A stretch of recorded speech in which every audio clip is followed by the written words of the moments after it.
আলাইকুম রহমতুল্লাহ বরকাত। মিসকাতুল মাসাবি আলিম দ্বিতীয় বর্ষের হাদিস নম্বর 163।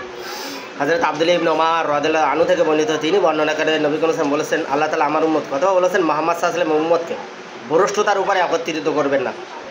আল্লাহ তাআলার সাহায্যের হাত জামাতের উপরে আছে। যে ব্যক্তি জামাত অর্থাৎ মুসলমানদের দল ছেড়ে অন্য দলে চলে গেল, জামাত থেকে বিচ্ছিন্ন হলো, তাকে জাহান্নামে নিক্ষেপ করা হবে।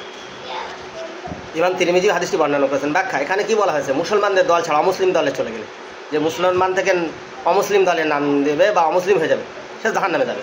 এটা একটা বড় ব্যাখ্যা।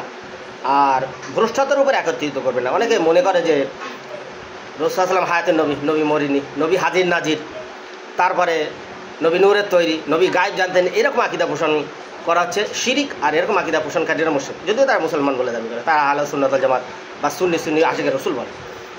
এরকম কোরআন হাদিসে কোথাও না। এরকম কোরআন হাদিসে অবশ্যই এরকম কোনো দলিল নাই, তারা দিতে পারবে না ভাই।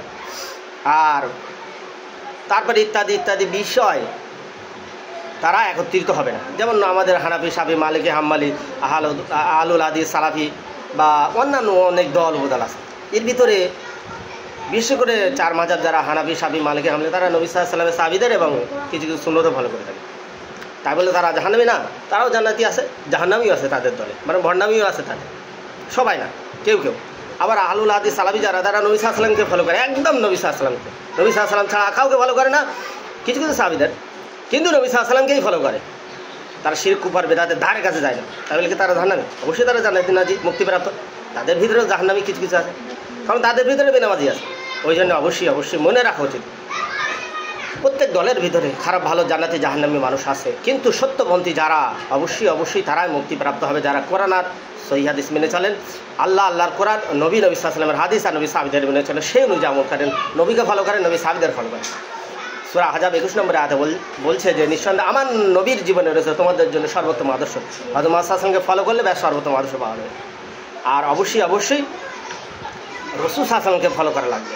আর রসুল যে আকীদা বলেছেন সেই আকীদা পোষণ করতে হবে। কোরআন আর হাদিসে যেটা সেটাই মানা লাগবে। এর বাইরে যেগুলো আছে সব জঞ্জাল।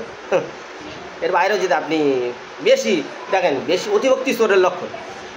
ইহুদি খ্রিস্টানরা তারা তাদের নবীদের এত ভালোবাসে, এত ভালোবাসে, আল্লাহর ছেলে ভেঙে দেয় আর তার মাকে আল্লাহর বউ ভেঙে দেয়। এই নবী সাল্লাল্লাহু আলাইহি ওয়াসাল্লামকে বেশি ভালোবেসে ভণ্ডামি করে এমন ভালোবেসে যে তোমার আকীদা শিরিক হয়ে গেছে, তুমি মুশরিক হয়ে গেছে। অথচ নবী সাল্লাল্লাহু আলাইহি ওয়াসাল্লাম ওরকম দাবি করতে বলেনি।